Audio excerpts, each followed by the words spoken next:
Welcome to the Good Growing Podcast. I am Chris Enroth, horticulture educator with the University of Illinois Extension, coming at you from Macomb, Illinois. And we have got a great show for you today. We are going to be talking with Illinois State climatologist Trent Ford about kind of what's happened this year and what might happen later in the year. And you know, I'm not doing this by myself. I'm joined, as always, every single week by horticulture educator Ken Johnson in Jacksonville. Hey, Ken. Hello, Chris. It's good we're doing this because I'm tired of hot weather and no rain. So I know. I can complain to Trent now. Yeah, I think after we complain to Trent, things will change because he has that power. He has that authority to make the weather change, right? Isn't that what? That's why meteorologists always get such a hard rap, because they're like, I'm just reporting what the models are telling me what's happening. So, yeah. But Ken and I, we were before the show talking about some of the plants we were putting in the ground this fall, and boy, is our soil dry, at least here in Macomb. I mean, it's hard as a rock.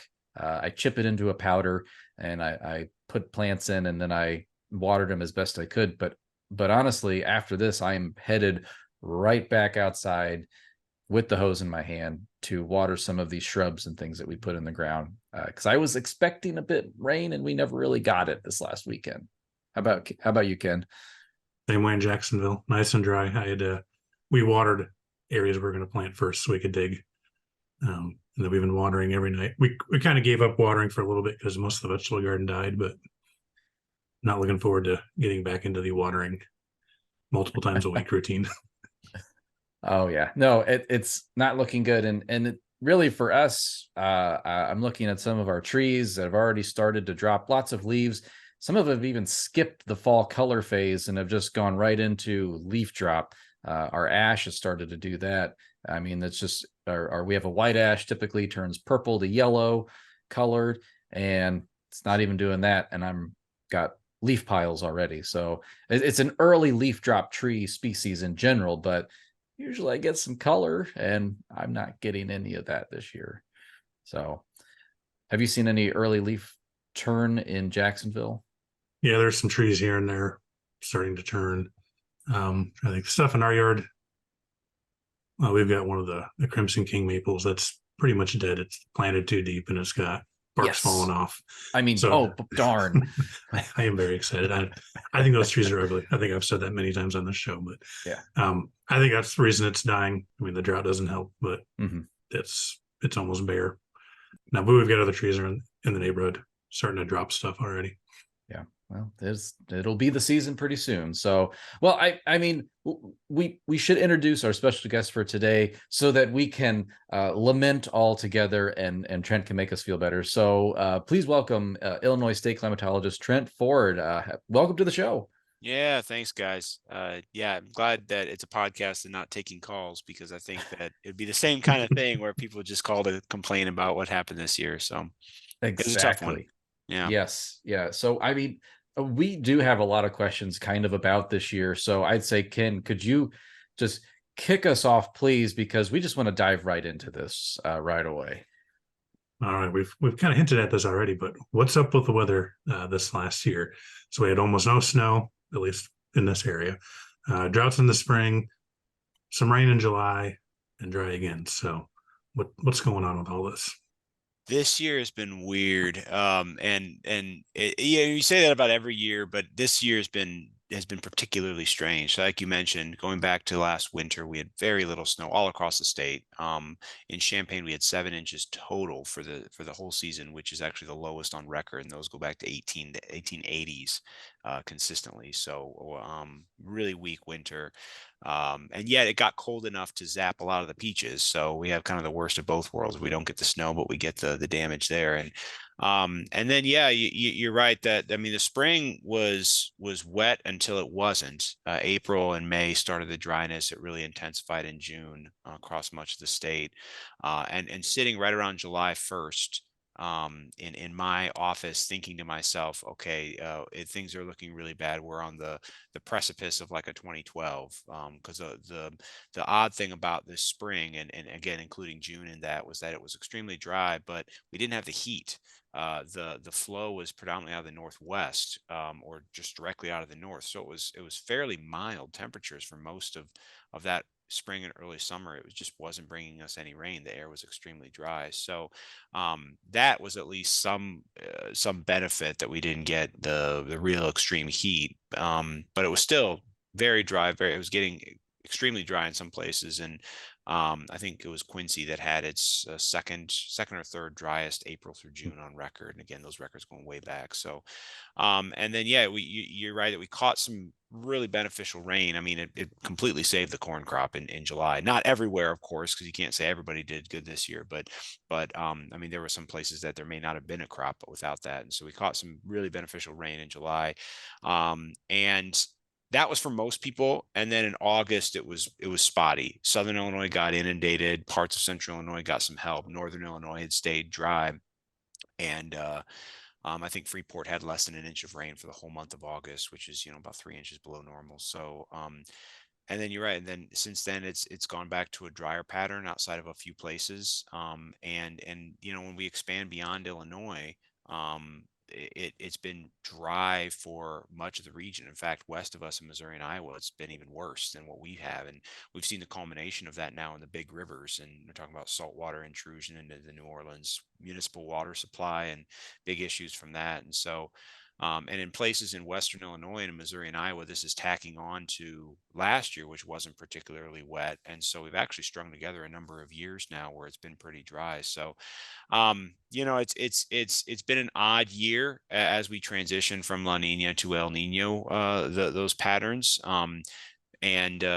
So yeah, I mean, I'm hoping we come back into maybe a little bit of a normal, just quote unquote normal spring summer pattern next year, because we had that prolonged 5-year period of 2014 and 2019 where it was extremely wet over that whole period. And what we did is we flooded, but we also built up our groundwater reserves, and our water tables were high and things were looking okay. And what we've done over the last few years is just zapped all of that. And so what that means is we're coming back into this next year, 2024, in a pretty vulnerable state as far as drought's concerned. And if things are just as dry in 2024 as they are this year, we're going to go downhill real quick. And so that's something we want to watch for. Is the best prescription right now is a cold and snowy and wet winter, as much as people may not want to hear it. But yeah, it's been an odd year. I know I was extended answer there, but it's been a really strange year.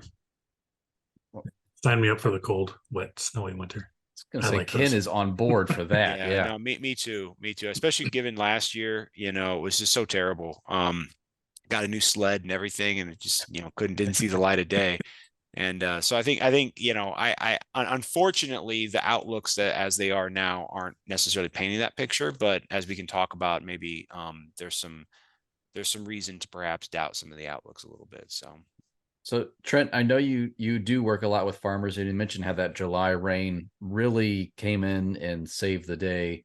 But yeah, it's weird. July is usually dry for us, and it was our rainy season. So, but driving, I recently went over to Champaign from Macomb last week, and I saw just some incredible variability still, even in the different crops, especially in Mason County, where it's mostly sand soil. So it dries out very quickly there.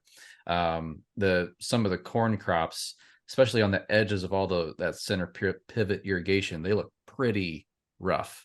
But have you gotten any feedback or any responses from maybe our farmers this year about that status of crops? What's harvest starting to shape into? What's happening out there in the fields? Yeah, right now it's kind of the early reports, and it seems like every year it's the variability is there. Where there are some folks around here in East Central Illinois, around the Champaign area, who are doing, so far the early reports are pretty good on corn. Especially, it's all about pretty good with respect to the perspective there. So when we're looking at July 1st, And some people are wondering if they're even going to make it to September, if they're not going to have to chop for silage before then. um, it looks pretty good. But even beyond that, some folks are talking about above trend yields in some places. Now, it's spotty, and it's likely going to be that way because when we're dry, just consistently dry, like a 2012 or an 88, everybody's hurting, and it's pretty easy to forecast yields. And when we're extremely wet, it's sort of the same way. But this year we were dry, and then some folks got some relief, but not others. And so, yeah, you're going to see that the heavier soils, the higher water holding capacity, those healthier soils are going to do a lot better than some of the lighter soils, like you mentioned, the sand in Mason County that isn't irrigated. So I think variability is going to be the key word, but statewide, it seems like so far Illinois is doing a little bit better than maybe there was expectations in July. But it'll be interesting because, like I said, further west in Iowa and Missouri, they were a lot drier than us, and they didn't get the relief in July as much, and certainly not in August. And so it'll be interesting to see how the whole kind of crop shapes up as we get October, November. And I've been a fanboy of the US Drought Monitor this year. I feel like it's number one Google search for me. So I've just been watching it constantly, and I have noticed that, like, Western Illinois, especially Quincy, as you mentioned, they just seem to be on that cusp of extreme drought all summer long. It gets there and it kind of edges its way back out at Illinois, but it just seems to be, that's where it seems to be entering the state. Yeah, it just can't. I lead the team for the Drought Monitor weekly updates, and it's the Drought Monitor author's job to actually draw the lines, but we give them recommendations from the state of Illinois. We work with partners in Missouri and Iowa and all of our border states, and yeah, you're right. I mean, it was one of those things where Quincy strung along a drier year, and they just could not get enough rain to really justify pulling back those lines. And anytime you'd go from like an extreme drought to a severe drought, a D3 to a D2, or a D2 to a D1, then they'd go into a 2-week period where wouldn't get any rain. Here would come right back again, advancing over the river. So, yeah, it was just one of those things where it just could not string enough rain together to really get them out of drought.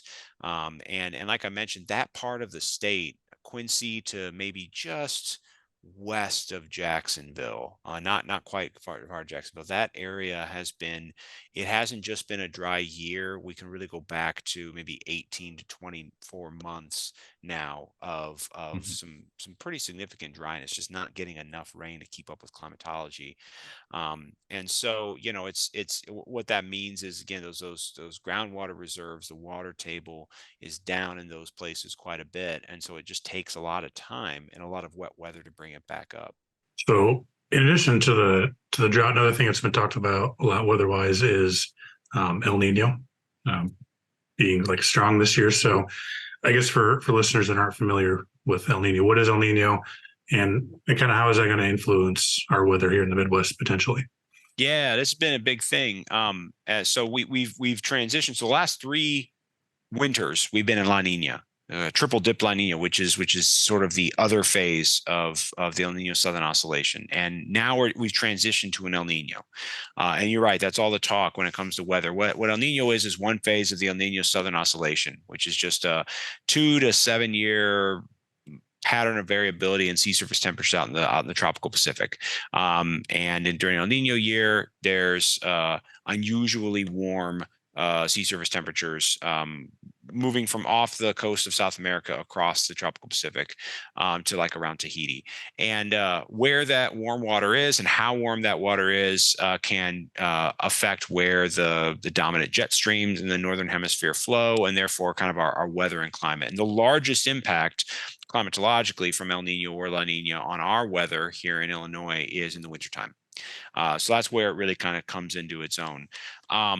So now knowing that, okay, we're in El Nino, the forecasts show that El Nino will likely stick with us, if not intensify, throughout the winter and the fall.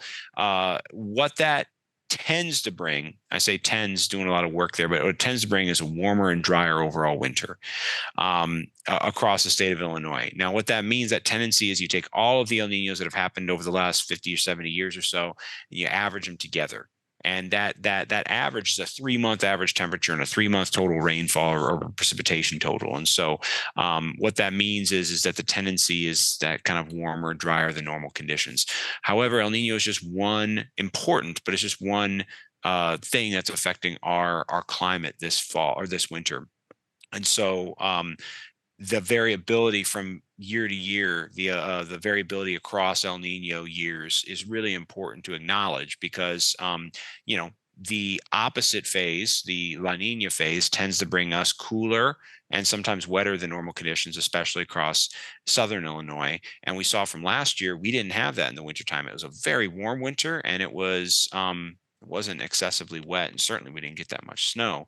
So what that means is that we use El Nino to give us some mode of prediction because people want to know what's coming, and certainly for things like energy companies of how much heating energy they're going to need, things like that can be helpful.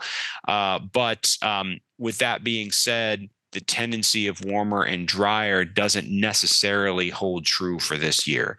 In fact, I hope it doesn't, because that's really not what we need. We could use a cooler, wetter winter, but that's kind of what we're looking at for El Nino. So I mean, we'll see how it plays out. But I wouldn't be surprised if NOAA's official winter outlooks come out next month in October.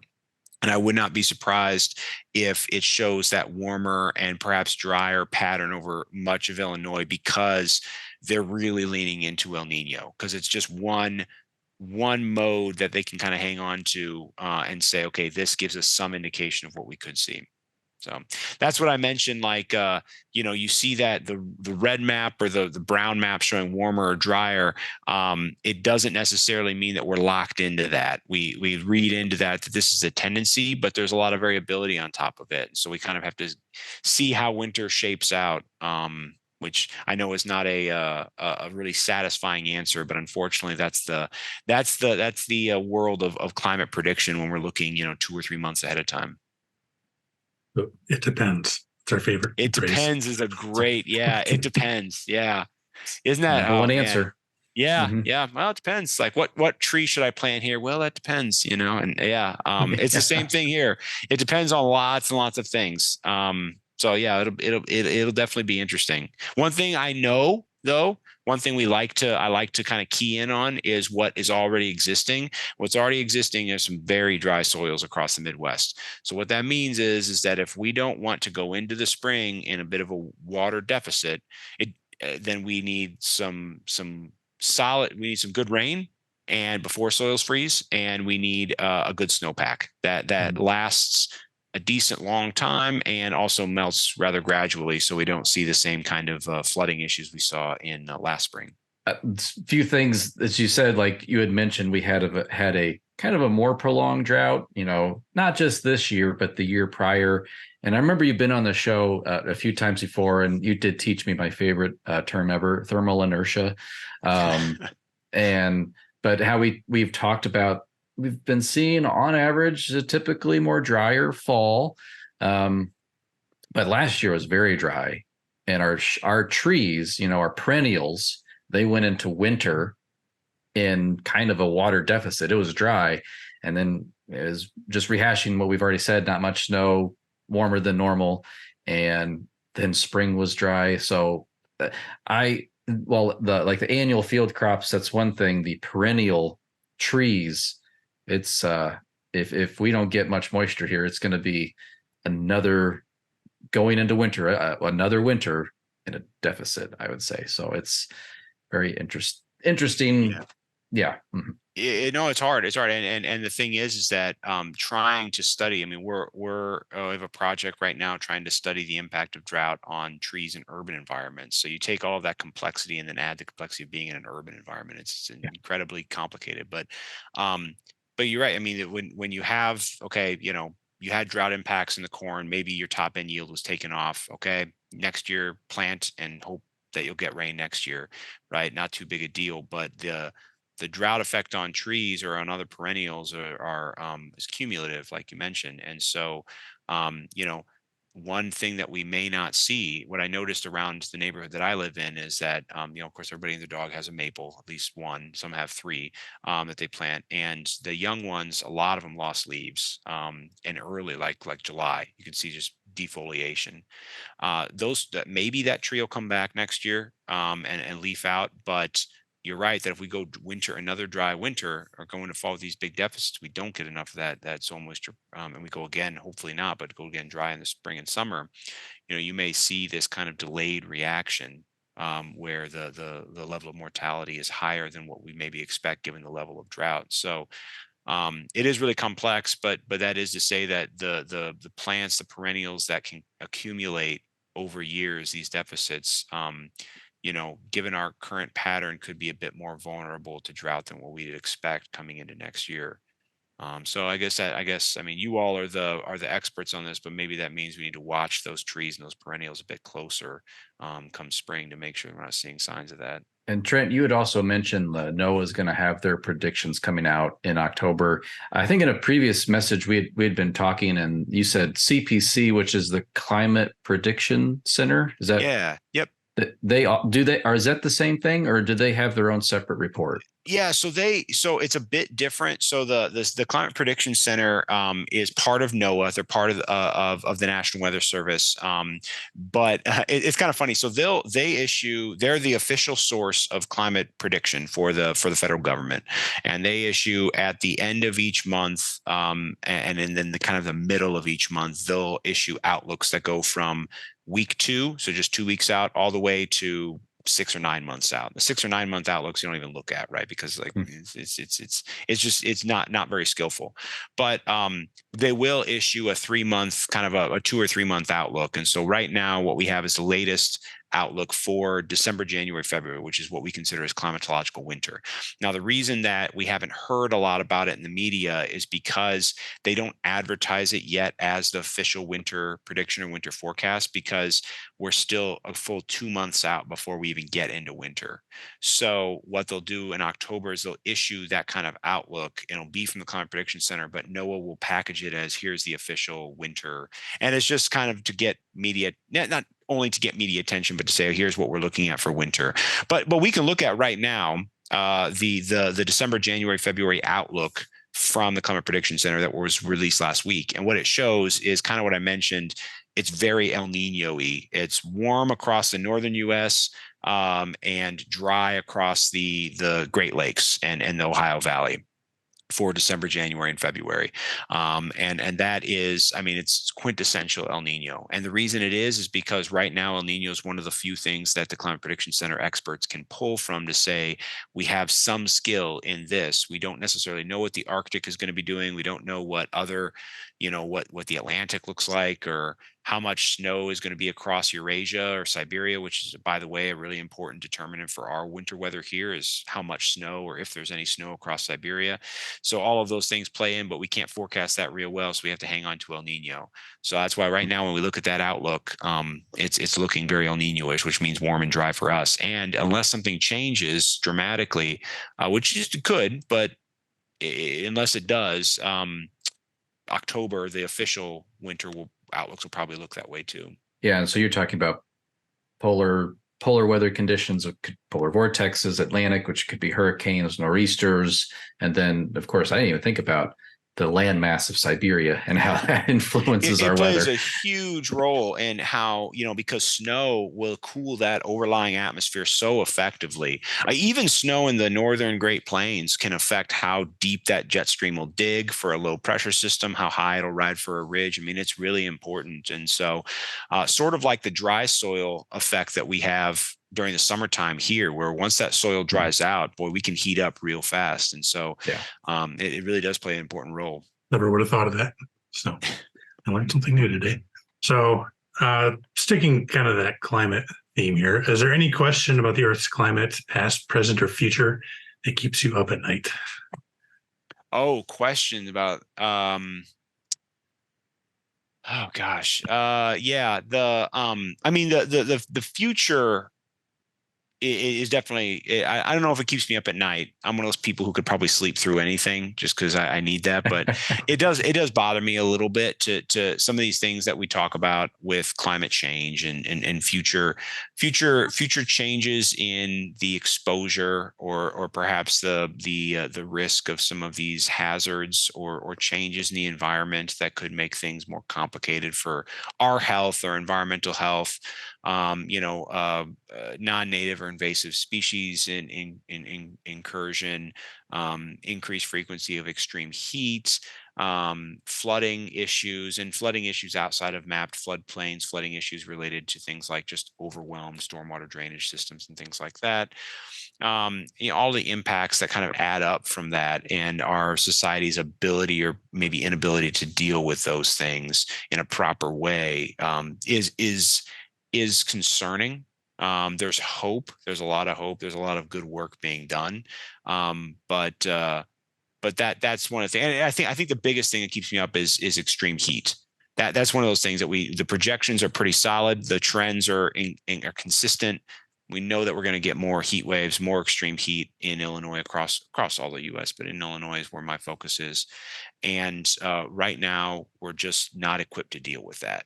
And so how we design our environments, and I mean like built environments, but also kind of nature-based environments, is really important for kind of how well we can reduce our vulnerability to extreme heat.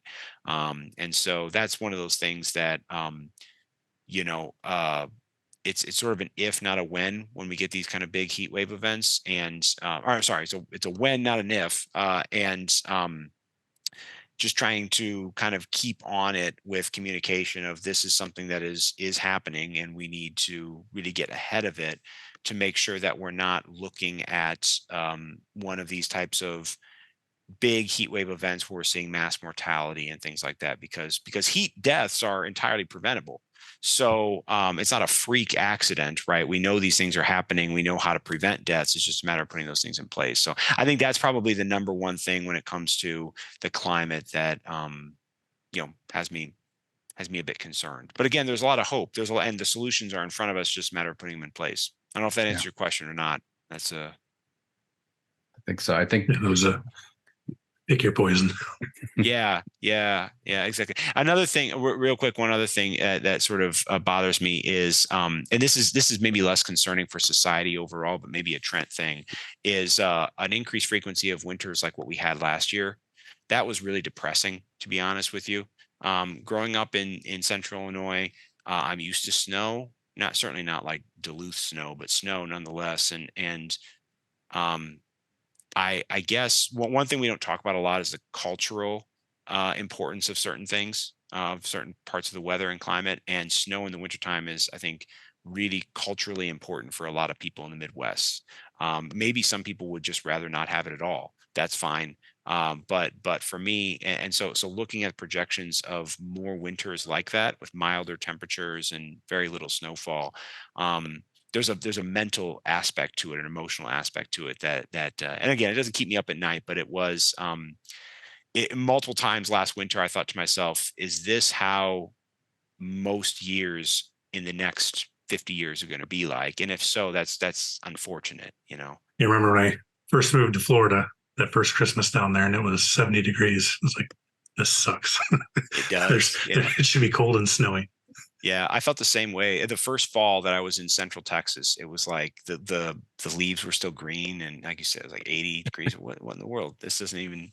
You can't put on a sweater. There's no reason to have a fire because it's already hot. So yeah, there is the cultural aspect of the weather. I think is always underappreciated.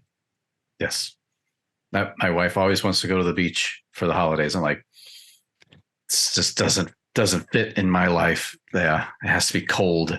Like Michigan has a beach. That's true. Yes, we can go there. Yes, there you go. She can have her beach. I can have my cold. Mm-hmm. Very nice. Well, it kind of in the same vein, Trent. Maybe it's the same question. I'm just re-asking it. But what's the most common question that you get as a state climatologist? Yeah. Other than is it going to rain? right? How much rain we get, especially this, the growing season. Now it's like, are we getting any rain? Please don't make it rain because we're trying to get harvest done. Other than the rain question, it is about climate change. What does it mean? What's it doing in Illinois? What are we seeing? What does it matter? Not why does it matter, like a challenge of it doesn't matter, but tell us why, how we're going to be impacted by this and that sort of thing. I think that's probably the certainly from like a public speaking standpoint, when folks reach out and ask for me to come and talk about any aspect of weather and climate, it's almost always about climate change, what it means. That's the most common question.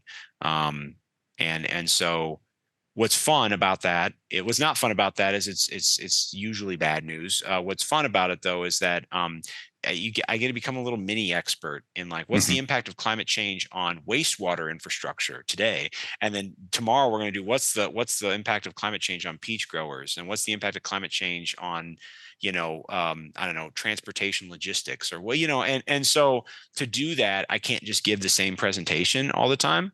Obviously, because it's going to mean different things to different people, and so then I have to basically dig into like industry or sector reports, right? Like, okay, what do peach growers truly care about, and what is it that I can link to climate change to make it make sense, or wastewater, folks, or whatever.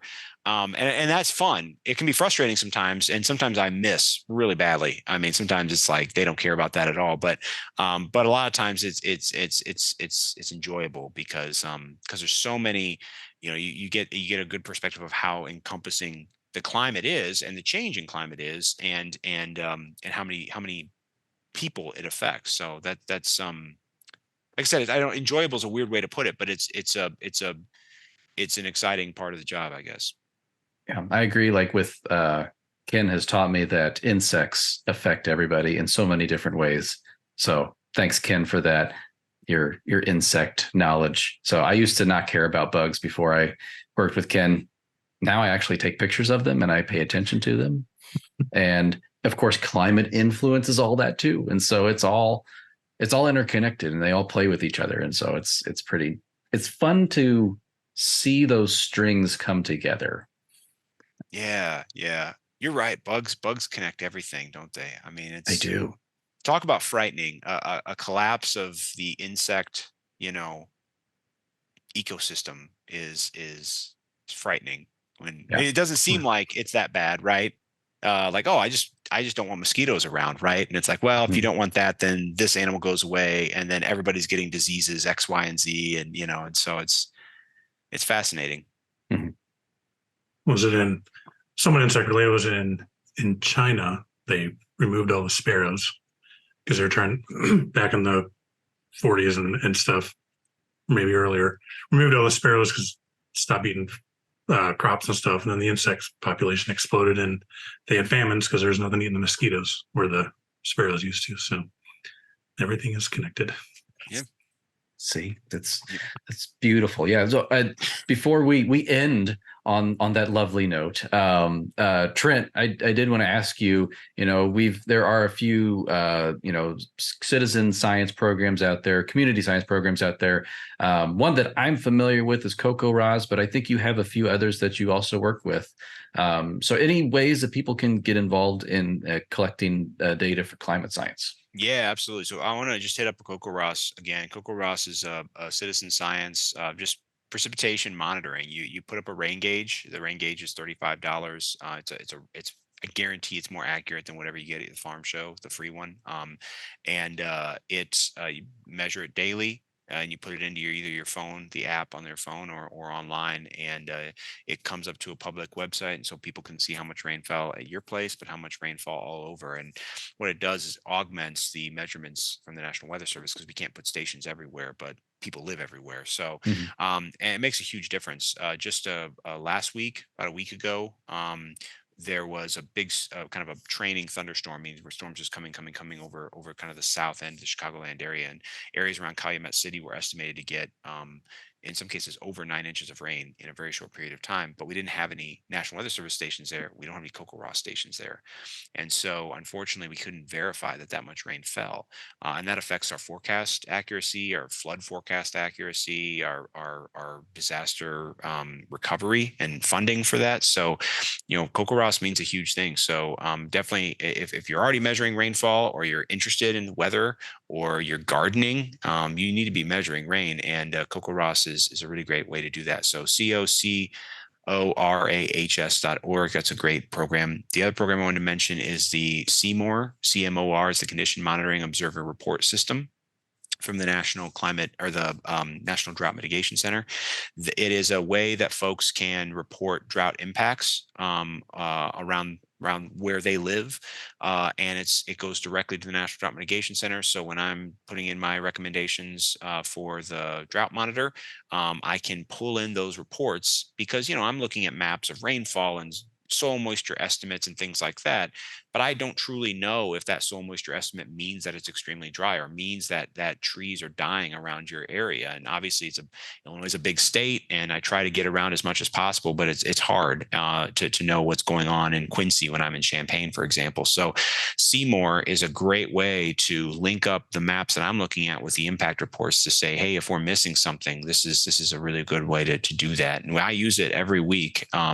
This time of the year, we start to see that drought impact, even if we're still in a drought, we start to see those impact reports decline, because people aren't seeing the effects on the plants. It's not obvious the lawn is dead, because it's always dead. The corn's picked, we're all done.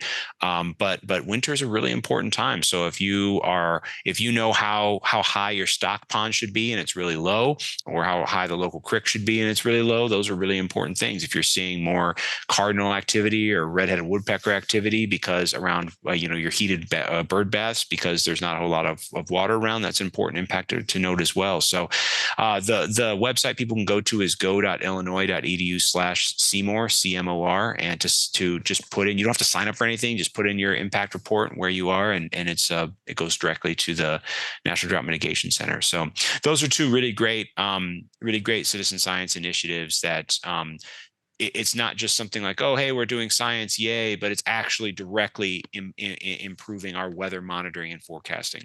Excellent. And we will put a link to that also below in the show notes, so people can link directly from this to the CMOR reporting system. And Trent, we will have your email down there as well, in case people want to reach out to you with questions, or if they want to, ask what you're up to next. And so, or complain, right? Yeah. There you go. Complain about what's going on. Yeah, that's fine. Yep. That's what I'm here for. Yeah. So, even before the show, Ken and I were complaining to Trent about just the weather in general. So, Ken, looks like we're going to be having those hoses out for a little bit longer, watering the plants that we just put in the ground. Yes. Our bubble around Jacksonville is strong this year. Yeah, all power to that force field. So, well, that was a lot of great information about the weather this year, the upcoming possible climate, especially when we look at El Nino and how is that going to affect us this winter. And it's a big, it depends on all of that there. So it's always kind of fun and exciting to watch how it actually does evolve out and shape into being the weather that we actually experience. So I'm excited and hopeful we'll get some rain and copious amounts of snow. So hopefully, yes. The Good Growing Podcast is a production of University of Illinois Extension, edited this week by me, Chris Enroth. A special thanks to Trent Ford for being with us once again. Thank you again, Trent, for being here this week to talk with us all about weather, climate, and letting us know what to expect. So at least I have my expectations, and I won't be disappointed if it starts raining. That's right. Well, thank you again. And it's always great to be on, and send your impacts and your complaints to me. He has the power to make it all change. That's right. And Ken, thank you very much for being with me this week. Do appreciate you hanging out with me every single week. Yes, thank you, Trent. I'm going to pay more attention to Siberia now. And Chris, let's do this again next week. Oh, we shall do this again next week. We're going to be talking with Nathan Johanning all about picking out that perfect pumpkin as we get into October. So that should be a fun show. Knock on your pumpkin, everybody. No, not really. Nathan's not going to tell you to do that. But we will tell you how to pick out those pumpkins. So listeners, thank you for doing what you do best, and that is listening. Or if you're watching us on YouTube, watching. And as always, keep on growing.